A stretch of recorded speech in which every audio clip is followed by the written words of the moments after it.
जी Kaif three आज के lecture का आगाज करते हैं। आज हमारा लेक्चर नंबर 7 है, चैप्टर 11 ही चल रहा है। चैप्टर 11 में आज जो लर्निंग ऑब्जेक्टिव हम कवर करने जा रहे हैं वो है association not for profit under section 42। ये सेक्शन 42 बेसिकली कंपनीज एक्ट का सेक्शन है जिसमें इस कंसेप्ट को डिस्कस किया गया है। ये कंसेप्ट राइज की बुक से अगर आप स्टडी कर रहे हैं तो उसमें चैप्टर 11 में लर्निंग ऑब्जेक्टिव 4 में आपको मिलेगा। आईकैप की बुक पढ़ रहे हैं तो उसमें चैप्टर सेम है, हमारे लॉ की राइज बुक के चैप्टर और आईकैप के चैप्टर वो सेम है। आईकैप में सेम चैप्टर यानी 11 में आपको ये सेक्शन 11.4 में ये कंसेप्ट मिलेगा। असाइनमेंट जो आपने इस लेक्चर के बाद रिटन फॉर्म में अटेम्प्ट करनी है वो राइज बुक के वॉल्यूम 1 में से क्वेश्चन नंबर 13, 14, 15 तीन क्वेश्चन और वॉल्यूम 2 में से क्वेश्चन नंबर 1 और क्वेश्चन नंबर 3 ये दो क्वेश्चन आपने अटेम्प्ट करने हैं। और अगर आईकैप की बुक यूज कर रहे हैं तो आईकैप की बुक में से चैप्टर 11 में से क्वेश्चन नंबर 15, 16, 17 ये तीन क्वेश्चन आपने अटेम्प्ट करने हैं। और मेरी सजेशन ये है कि अगर आप आईकैप की बुक यूज कर भी रहे हैं टेक्स्ट, तो उसमें भी पास्ट पेपर्स वगैरह की प्रैक्टिस करने के लिए आप राइज की बुक का वॉल्यूम 2 ले लीजिए, क्योंकि वॉल्यूम 2 में एडिशनल क्वेश्चन हैं जो कि प्रैक्टिस में हम डिस्कस किया करेंगे। तो हम आईकैप की बुक तो सारी की सारी कवर कर रहे हैं, उसमें सारे क्वेश्चन इलस्ट्रेशन भी, लेकिन उसके साथ एडिशनल क्वेश्चन की अगर आप प्रैक्टिस करना चाहते हैं तो आईकैप की बुक यूज करने वाले राइज का वॉल्यूम 2 भी ले लीजिए, सजेशन है मेरी। वरना इसके जो भी क्वेश्चन होंगे उसकी डिस्कशन होगी वो मैं अवेलेबल तो करता रहूंगा, आप अगर उसको देख लेते हैं सिर्फ तो उससे भी आप समझ लेंगे क्वेश्चन क्या है, इसको कैसे डिस्कस किया जा रहा है। लेकिन खुद से पहले प्रैक्टिस फिर नहीं कर पाएंगे अगर आपके पास बुक नहीं होगी तो। जी स्टार्ट करते हैं। Association not for profit. सबसे पहले तो इसकी टर्म को समझते हैं। एसोसिएशन का मतलब है चंद लोगों का ग्रुप जो कि इकट्ठे हो गए हैं। अच्छा, किस पर्पज के लिए इकट्ठे हुए हैं? कोई भी और पर्पज हो सकता है, अच्छा सा सोशल पर्पज, सोशल वेलफेयर, कोई भी पर्पज हो सकता है, लेकिन वो नॉट फॉर प्रॉफिट होगा, प्रॉफिट के अलावा। यानी प्रॉफिट, ऐसे लोग चंद लोग जो इकट्ठे हुए हैं और उनका मकसद प्रॉफिट कमाना नहीं है। अच्छा, नॉट फॉर प्रॉफिट है, प्रॉफिट कमाना मकसद नहीं है, तो फिर मकसद क्या होता है? मकसद होता है कोई ना कोई सोशल पर्पज, सोशल वेलफेयर का काम करना, खिदमत खल्क करना। इस पर्पज के लिए अगर कुछ लोग इकट्ठे होते हैं तो उसे कहते हैं association not for profit. Question यहां पे क्या है, कंसेप्ट क्या है? आपको पता है कि एक जो कंपनी है इसमें लायबिलिटी लिमिटेड होती है मेंबर्स की, जो कि लोगों के लिए एक प्लस पॉइंट होता है कि अगर कंपनी वाइंड अप होगी, बैंकरप्ट होगी, तो हमें कंपनी के कर्जे हमें नहीं अदा करने पड़ेंगे। जबकि इस के अलावा जो डिफरेंट फॉर्म्स ऑफ ऑर्गेनाइजेशन है अदर देन कंपनी, जैसे सोल प्रोप्राइटरशिप है, पार्टनरशिप वगैरह है, इसमें लायबिलिटीज अनलिमिटेड होती है। यानी अगर आपकी ऑर्गेनाइजेशन जो बैंकरप्ट हो गई और लोगों के पैसे वापस ना कर सकी तो आपको अपने पर्सनल रिसोर्सेज से वो पैसे अदा करने पड़ेंगे। तो यहां पे बेसिकली जो कंसेप्ट था ना, जहां से ये कहानी शुरू हुई, जहां से इस कंसेप्ट को कंपनीज एक्ट में डाला गया, वो ये था कि ये लोग तो अच्छे मकसद के लिए, जैसे हो सकता है कुछ लोग आपस में मिलकर फैसला करें यार पाकिस्तान के रूरल एरियाज में एजुकेशन का मसला है तो हम वहां पे एजुकेशन को प्रमोट करने के लिए कुछ सेटअप खड़ा करते हैं। या कुछ लोग हो सकता है ये कहें कि जी कुछ जगहों पे बलूचिस्तान के कुछ इलाकों में जो हेल्थ के कंडीशंस है वो पुअर हैं, हम चाहते हैं वहां पे हॉस्पिटल जो है वो बना के या छोटे छोटे क्लिनिक वगैरह बना के लोगों को मेडिकल सर्विसेज प्रोवाइड करें। या इस तरह का और कोई अच्छा, कोई ये कह सकता है अच्छा पाकिस्तान में पढ़ने का इतना ट्रेंड नहीं है तो हम डिफरेंट प्लेसेस पे लाइब्रेरीज जो हैं वो बनाना चाहते हैं वगैरह वगैरह। कोई भी ऐसा मकसद, या लोगों को खेल की तरफ, नशे से हटा के खेल की तरफ रागिब करने के लिए मुख्तलिफ जगहों पे कुछ स्पोर्ट्स क्लब वगैरह हम स्टार्ट करना चाहते हैं, और भी पर्पज हो सकते हैं। कोई भी अच्छे पर्पज के लिए अगर कुछ लोग इकट्ठा होकर काम होना चाहते हैं, काम करना चाहते हैं, तो लॉ ये कहता है अगर ये अपने ऑपरेशंस के दौरान में, ठीक है, फॉर एग्जांपल अक्सर तरीकाकार ये होता है कि ऐसे लोग इकट्ठे होते हैं, एक ऑर्गेनाइजेशन या एक कोई किसी नाम से रजिस्ट्रेशन करवा लेते हैं और फिर लोगों से चंदा कलेक्ट करते हैं, डोनेशन लेते हैं, और उस डोनेशन को अपने जो भी उनका ऑपरेशन होता है, जो काम है, जैसे हॉस्पिटल बनाना है या स्कूल कॉलेजेस बनाना है वगैरह वगैरह, उसमें उस डोनेशन को इस्तेमाल करते हैं। और इस ऑपरेशन के दौरान में कुछ लोगों से वो लोन भी ले सकते हैं, कर्जे के तौर पर भी कुछ रकम ले सकते हैं, ठीक है, कुछ फॉर एग्जाम्पल बैंक वगैरह से भी ले सकते हैं।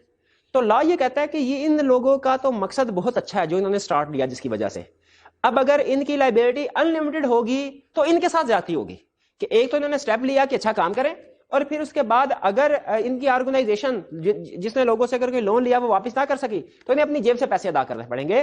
तो ये तो इनके साथ जाती होगी, तो क्यों ना इनको एक इंसेंटिव दिया जाए, प्रिविलेजेस दी जाए इन्हें। प्रिविलेजेस क्या दी जाए इन्हें? कि इनको इजाजत दे दी जाए कि आपकी जो एसोसिएशन नॉट फॉर प्रॉफिट है आप इसे एज कंपनी कंपनीज एक्ट में रजिस्टर करवा लें। यानी है ये सोशल पर्पज के लिए, प्रॉफिट पर्पज के लिए नहीं। इसका मतलब है कंपनीज ऐसी भी हो सकती हैं जिनका मकसद प्रॉफिट कमाना नहीं हो, बल्कि लोगों की खिदमत करना हो। है इस एसोसिएशन ऑर्गेनाइजेशन का पर्पस लोगों की खिदमत करना, लेकिन इसे कंपनी के तौर पर रजिस्टर करवाया जा सकता है। अच्छा, कंपनी के तौर पर रजिस्टर करवाया जा सकता है तो फायदा क्या होगा? दो फायदे होंगे इनको। पहला फायदा ये होगा कि इनके मेंबर्स की लायबिलिटी जो है वो लिमिटेड होगी, जैसा कि किसी भी कंपनी में उसके मेंबर्स की लायबिलिटी, ओनर्स की लायबिलिटी लिमिटेड होती है। और दूसरा फायदा जो और किसी भी कंपनी को नहीं मिलता, वो ये कि इनके मेंबर्स की लायबिलिटी तो लिमिटेड होगी, लेकिन इस कंपनी के नाम के एंड पे लफ्ज लिमिटेड या गारंटी लिमिटेड लिखना जरूरी नहीं है।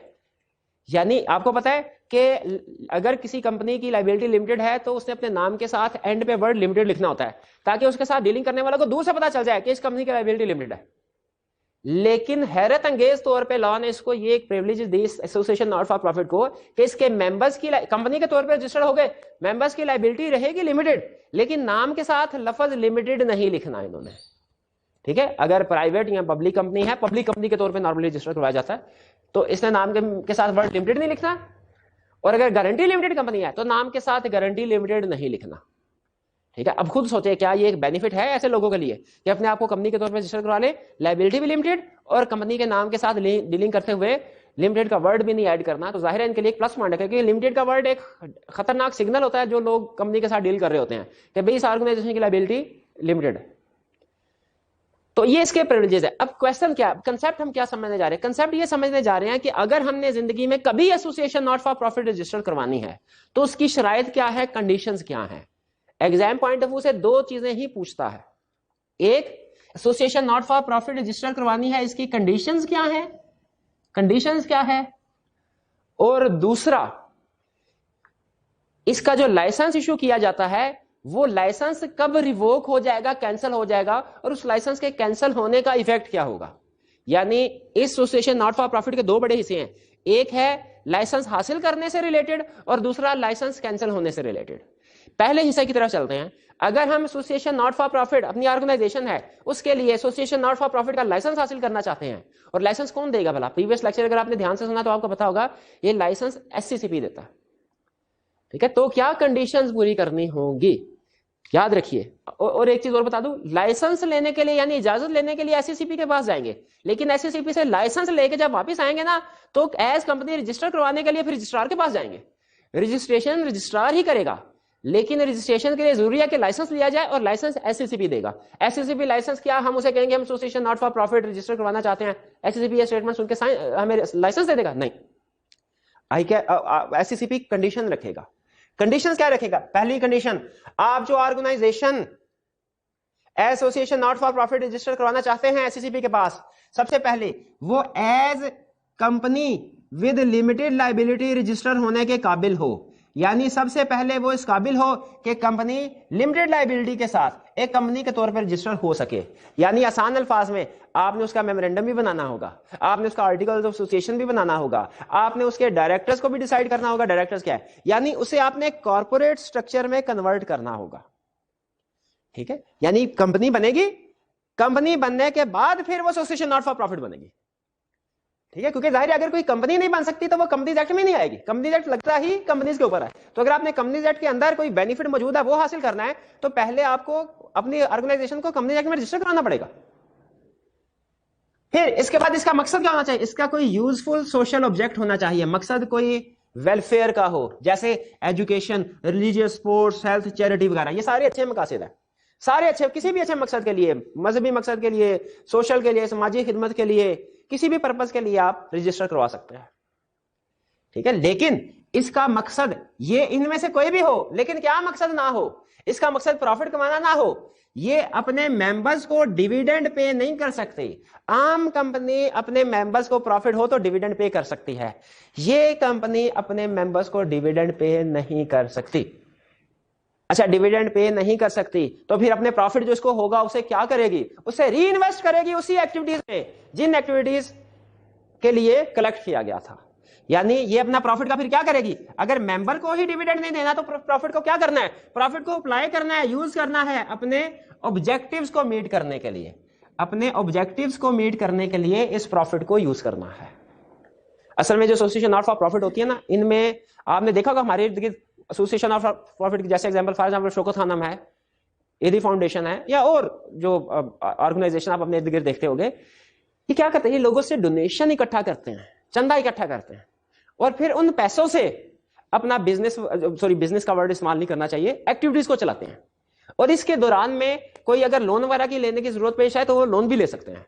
अब अगर फर्ज कीजिए किसी अरसे में लोगों से जो डोनेशंस आई वो ज्यादा थी और इनके खर्चे कम हुए, तो सरप्लस आ जाएगा, यानी जितनी रिसीट्स हैं वो ज्यादा है, जो पेमेंट्स की गई, एक्सपेंसेस किए गए वो कम है, सरप्लस आ गया। इस सरप्लस को क्या जो इसके मेंबर्स हैं उनमें डिस्ट्रीब्यूट कर दिया? नहीं भाई, लोगों का माल है, लोगों ने मेंबर्स को प्रॉफिट डिस्ट्रीब्यूट करने के लिए थोड़े दिया है, उन्होंने तो उस पर्पस के लिए दिया जिसके लिए ये ऑर्गेनाइजेशन रजिस्टर हुई है। तो इसलिए याद रखें, लॉ ने कहा कि ये अपने मेंबर्स को जो भी इसका अगर सरप्लस होता है, प्रॉफिट होता है, ये अपने मेंबर्स को उसे डिविडेंड के तौर पे पे नहीं करेगी, फिर क्या करेगी, उसे इन्हीं ऑब्जेक्टिव्स को मीट करने के लिए अप्लाई करेगी।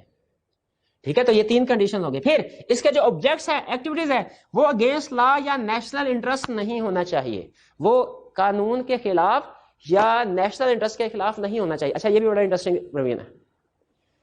कुछ एनजीओज ऐसी होती हैं, एनजीओज भी basically not for profit organisation में आती हैं, आपने शायद अखबार वगैरह में भी सुना होगा, कभी स्कैंडल सुने हो, वो फॉरेन फंडिंग से चलती हैं, बाहर के लोग उनको फंड देते हैं और वो उनसे कुछ बैरूनी एजेंडे के ऊपर काम करते हैं। जैसे पाकिस्तान में फहाशी फैलाने के लिए कुछ प्रोजेक्ट लगा दिए, कुछ इस तरह के। सारी ऑर्गेनाइजेशन ऐसी नहीं होती, लेकिन कुछ ऑर्गेनाइजेशन, या मनी लॉन्ड्रिंग के लिए भी इस्तेमाल किया जाता है कि जी कराची में किसी एक कंपनी को एसोसिएशन नॉट फॉर प्रॉफिट के तौर पे रजिस्टर कर दिया, अब लोगों से जबरदस्ती चंदा वसूल किया और वो बाहर की किसी दूसरी कंट्री में मनी लॉन्ड्रिंग के जरिए से भिजवा दिया, जो कि मे भी दहशतगर्दी के कामों में इस्तेमाल हो। इसलिए मनी लॉन्ड्रिंग और टेररिस्ट फाइनेंसिंग को रोकने के लिए एनजीओ के जरिए से मनी लॉन्ड्रिंग करना भी आसान हो जाता है और टेररिस्ट फाइनेंसिंग भी आसान होती है।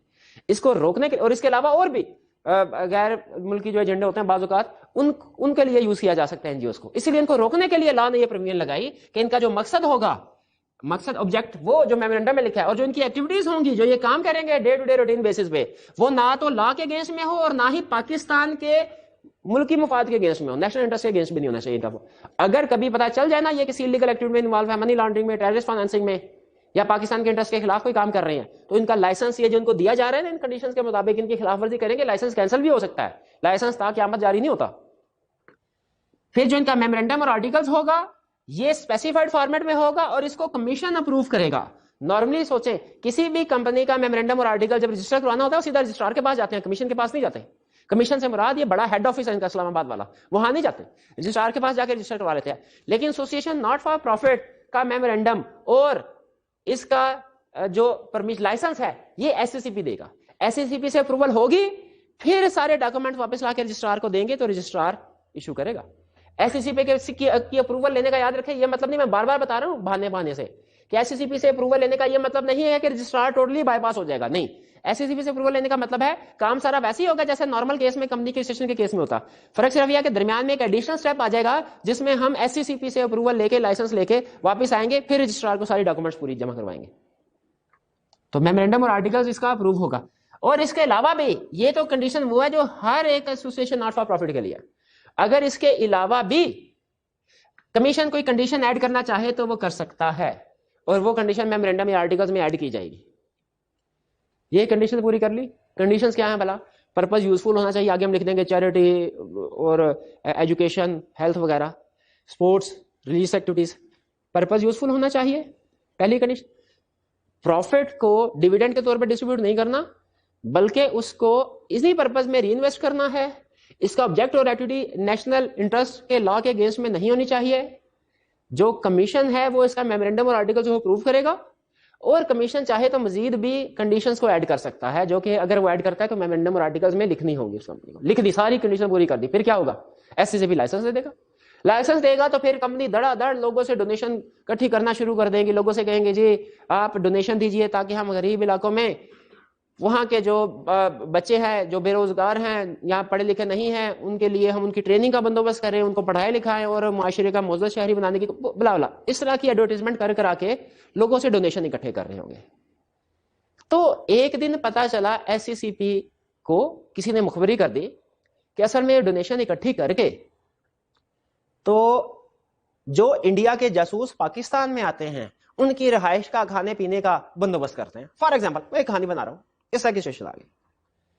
अब एससीसीपी क्या करेगा? क्या एससीसीपी जो उसने लाइसेंस अलाउ किया है उसको रिवोक कर सकता है। रिवोक मींस कैंसिल कर सकता है, इसका जवाब है यस, कैंसिल कर सकता है। किन शराइत के तहत? देखिए एक तो है कंसेप्ट और एक है एग्जाम पॉइंट ऑफ व्यू से जो रटा लगाना है, पॉइंट्स को याद करना है। कंसेप्ट बिल्कुल सिंपल है, क्या?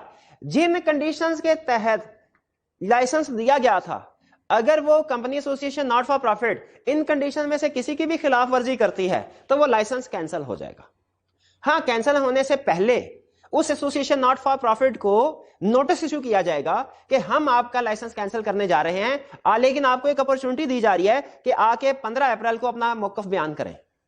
ये नोटिस इशू करने के बाद और अपॉर्चुनिटी ऑफ हियरिंग देने के बाद अगर फिर भी एससीसीपी समझता है कि इन्होंने कंडीशंस को पूरा सही तरीके से नहीं किया, एससीसीपी लाइसेंस कैंसिल कर देगा, खत्म, खल्लास, फारग, लाइसेंस खत्म हो गया। लेकिन अब इस कंसेप्ट को हम थोड़ा डिटेल में स्टडी करते हैं कि लाइसेंस रिवोक किन कंडीशन में हो सकता है। कंसेप्ट बता दिया, जिन कंडीशंस के मुताबिक अलाउ हुआ था उनमें से किसी भी खिलाफवर्जी करें, लाइसेंस कैंसिल। लेकिन हमारी बुक में वो क्या लिखता है, डिफरेंट पॉइंट्स, ताकि एग्जाम में अगर पूछे तो हम 4-5, हम एक नंबर के लिए थोड़ी लिखना है, 4-5 पॉइंट्स लिख सके, नंबर हासिल कर सके। तो क्या कहता है, पहला बात तो वही कि जिन कंडीशंस के मुताबिक अलाउ किया गया था, अगर एसोसिएशन फेल हो जाए उन्हें पूरा करने में, failure to comply condition, licence cancel हो जाएगा। और अफेयर अगेंस्ट पब्लिक इंटरेस्ट है, वैसे कॉमन सेंस की बात है भाई, कंडीशन में पब्लिक इंटरेस्ट की भी बात आ गई थी, नेशनल इंटरेस्ट की बात आ गई थी, तो जब वो लिख दिया तो ये बात लिखने की जरूरत नहीं थी। लेकिन बहरहाल ये शायद इसने इसलिए लिखा था कि एग्जाम में हमसे क्वेश्चन पूछे 4 नंबर का और हम छापे और हमें 4 नंबर पूरे मिल जाए, इसीलिए हमने, चाहे वो पॉइंट्स रिपीट हमें रिपीट होते क्यों ना लग रहे हो, हमने उनको याद करना है। फिर fails to file financial statements and annual report for 2 consecutive years. अब देखें, रजिस्ट्रार को पता होना चाहिए, एससीसीबी को पता होना चाहिए कि भाई ये लोगों से जो चंदा इकट्ठा कर रहे हैं, हर साल कितने पैसे इकट्ठे कर रहे हैं, कहां कहां लगा रहे हैं। तो ये सारी डिटेल के चंदे के तौर पे, डोनेशन के तौर पे कितने पैसे रिसीव हुए, कहां कहां किन किन एक्टिविटीज में इनको खर्च किया गया, ये सारी फाइनेंशियल स्टेटमेंट्स या एनुअल रिपोर्ट भी उसको कह सकते हैं, उसमें शामिल होती, उसमें लिखी जाती हैं।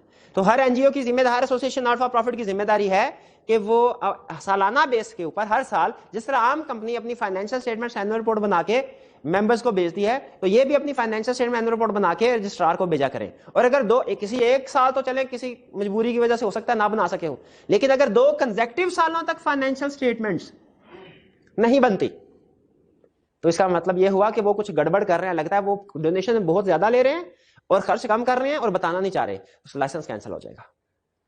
फिर एक्टेड अगेंस्ट लॉ और नेशनल इंटरेस्ट, अगर उन्होंने नेशनल इंटरेस्ट के खिलाफ काम किया, वही बात दोबारा कर रहा है, affair against public interest, acted against, तो लाइसेंस कैंसिल। बिल्कुल ठीक है, मानते हैं हम, लाइसेंस कैंसिल होना भी चाहिए। पाकिस्तान में रह के पाकिस्तान के खिलाफ थोड़ी काम, गद्दार है वो, तो उनको तो नहीं इजाजत होनी चाहिए एसोसिएशन चलाने की। Licence number of members reduce 3। अच्छा, यहां पे कंसेप्ट सुन लें,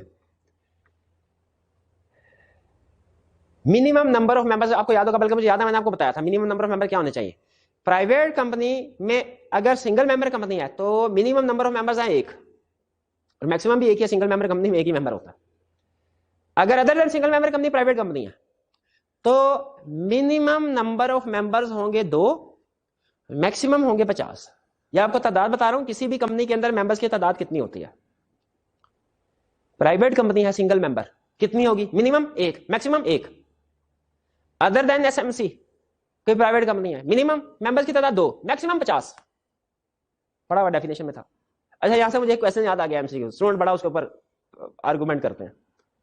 क्वेश्चन में उसने कहा एक प्राइवेट कंपनी के मिनिमम नंबर ऑफ मेंबर्स की तादाद कितनी होनी चाहिए। प्राइवेट कंपनी का लफ्ज इस्तेमाल किया, ये नहीं बताया एसएमसी है कि अदर देन एसएमसी है। स्टूडेंट कहते हैं 2, हालांकि इसका सही आंसर है 1, क्योंकि एसएमसी भी एक प्राइवेट कंपनी है। हाँ, अगर वो ये कहता कि अदर देन एसएमसी एक प्राइवेट कंपनी के मिनिमम नंबर ऑफ मेंबर्स की तादाद कितनी होनी चाहिए, फिर हम कहते 2। आगे सुने, पब्लिक कंपनी अनलिस्टेड है, minimum number of members 3, maximum की लिमिट नहीं। पब्लिक लिस्टेड है, minimum number of members 7, maximum की लिमिट कोई नहीं। यहां पे अगेन स्टूडेंट आर्ग्यू करते हैं, वो एमसीक्यू में पूछता है मल्टीपल चॉइस क्वेश्चन में कि एक पब्लिक कंपनी में मिनिमम नंबर ऑफ मेंबर्स की तादाद कितनी होनी चाहिए। स्टूडेंट कहते हैं 7, हालांकि उसने पब्लिक कंपनी कहा, ये नहीं बताया लिस्टेड क्या अनलिस्टेड, तो दोनों को सामने रखे तो मिनिमम 3 बनते हैं। हाँ, अगर वो ये कहता है लिस्टेड कंपनी में मिनिमम नंबर ऑफ मेंबर्स की तादाद कितनी है, फिर 7 लिखते हैं हम। अगर वो सिर्फ पब्लिक कंपनी कहता है तो क्या लिस्टेड है तो मिनिमम 7 होगा, अनलिस्टेड है तो 3 होगा। हमने लिस्टेड को सामने रख के आंसर देना है कि दोनों को सामने रख के आंसर देना, और दोनों को सामने रखे, एक का मिनिमम 7, दूसरे का मिनिमम 3, तो क्या निकलेगा आंसर, मिनिमम 3। ये कंसेप्ट ज़हन में रखिएगा।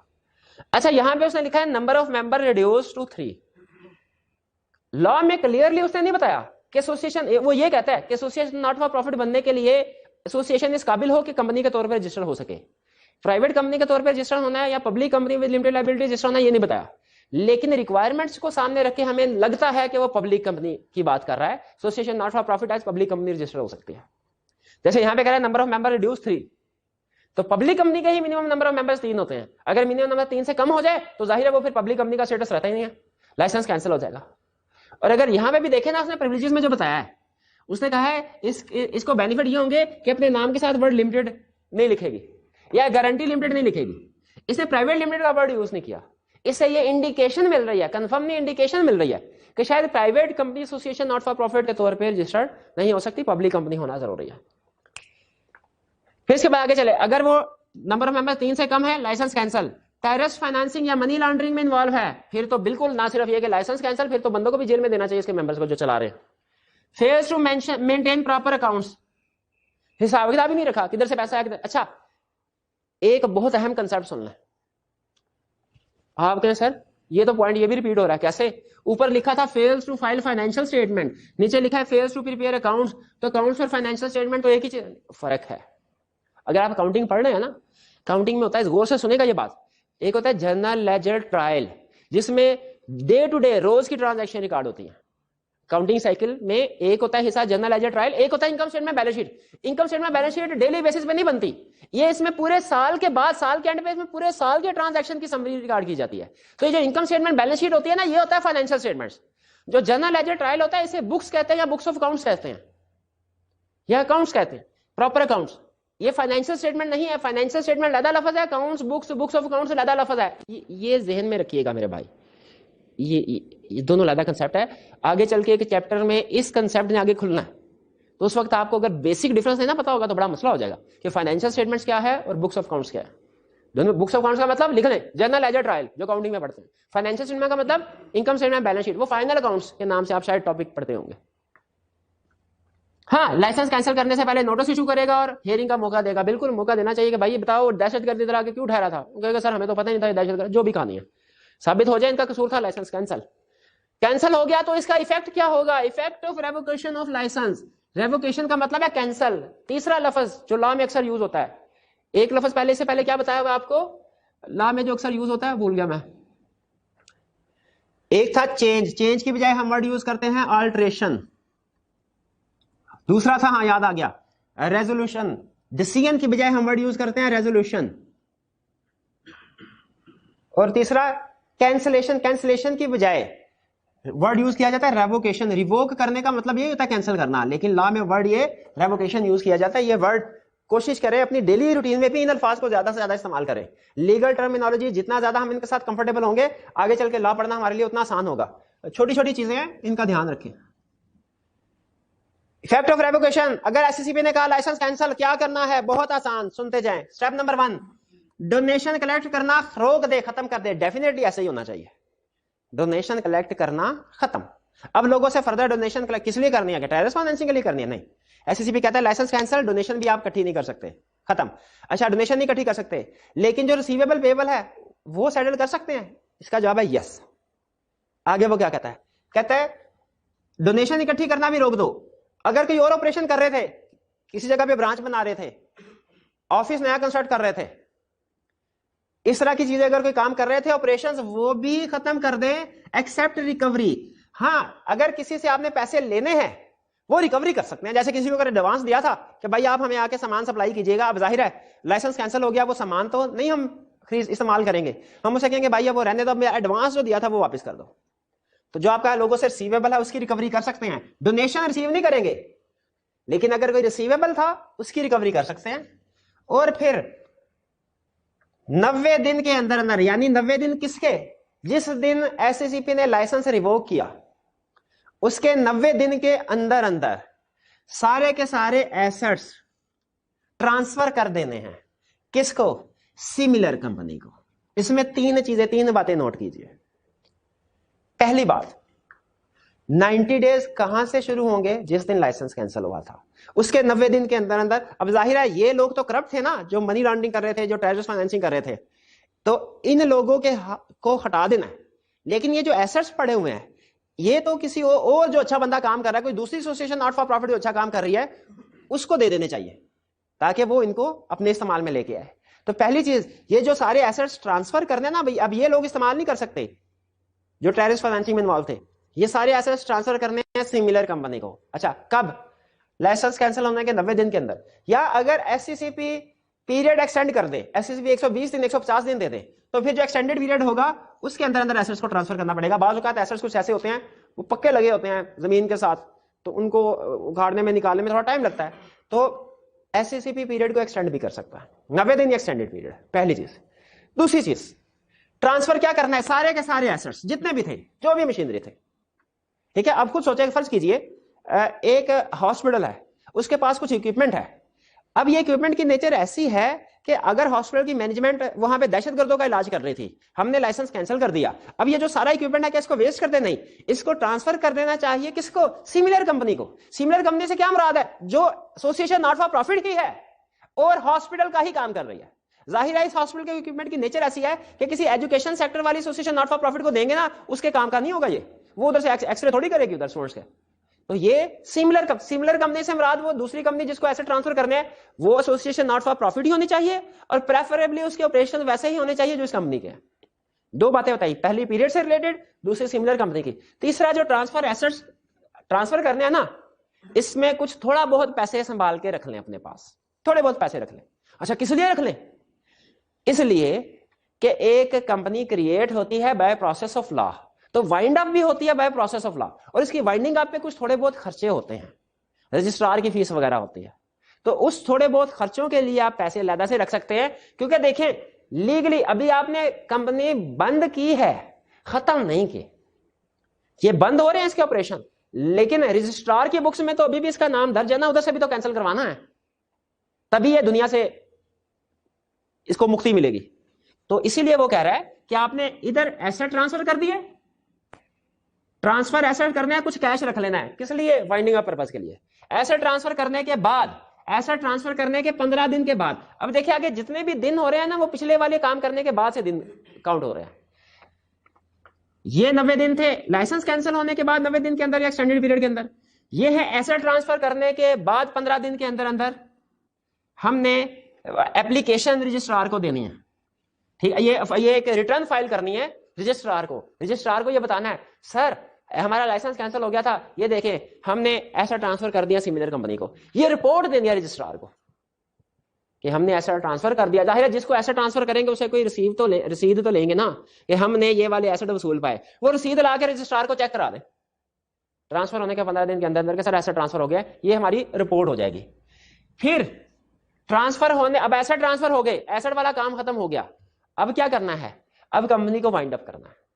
रिपोर्ट जमा, रजिस्ट्रार को रिपोर्ट जमा करवाने के 30 दिन के अंदर अंदर, ये वाला काम होने के 30 दिन के अंदर अंदर होने के बाद कंपनी को वाइंड अप करवाने के लिए रजिस्ट्रार को अप्लाई करेंगे, सर कंपनी को खत्म कर दीजिए अपनी बुक्स में से, जब आपने जहां पे नाम लिखा था ना, जब हमने कंपनी रजिस्टर करवाई थी शुरू में, अब वो नाम काट दीजिए। रजिस्ट्रार नाम काट देगा।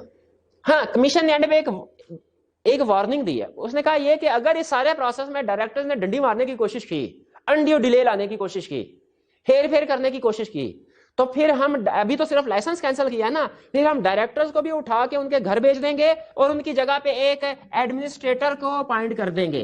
जिस तरह कोई मार्शल लॉ एडमिनिस्ट्रेटर है ना, वो जमहूरी हुकूमत को उठा के घर फेंक देता है अगर वो सही काम ना कर रही हो, और खुद मैनेज करना शुरू कर देता है। उसी तरह एससीसीपी भी ये कहता है अगर डायरेक्टर सही काम नहीं करेंगे, डायरेक्टर्स को उठा के घर फेंक देंगे उनके, और हम एडमिनिस्ट्रेटर अपॉइंट करेंगे। लेकिन कब? अगर डायरेक्टर ये ऊपर वाले काम सही नहीं करेंगे, if above conditions are not met. और एक चीज और उसने कहा, अब जरा सोचें, लॉ में ना लोग लूप होल ढूंढते हैं।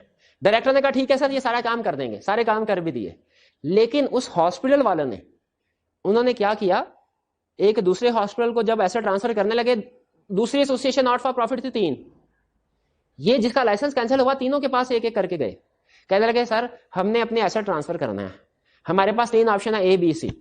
ए को भी कर सकते, क्योंकि लॉ ने ये कहा है कि आप किसी भी एसोसिएशन नॉट फॉर प्रॉफिट को ट्रांसफर कर दे, प्रेफरेबली जो सिमिलर ऑपरेशन कर रही हो। 3 ऑप्शन है, लेकिन हम उसको ट्रांसफर करेंगे जो हम डायरेक्टर को अपने पास डायरेक्टर बना के रख ले।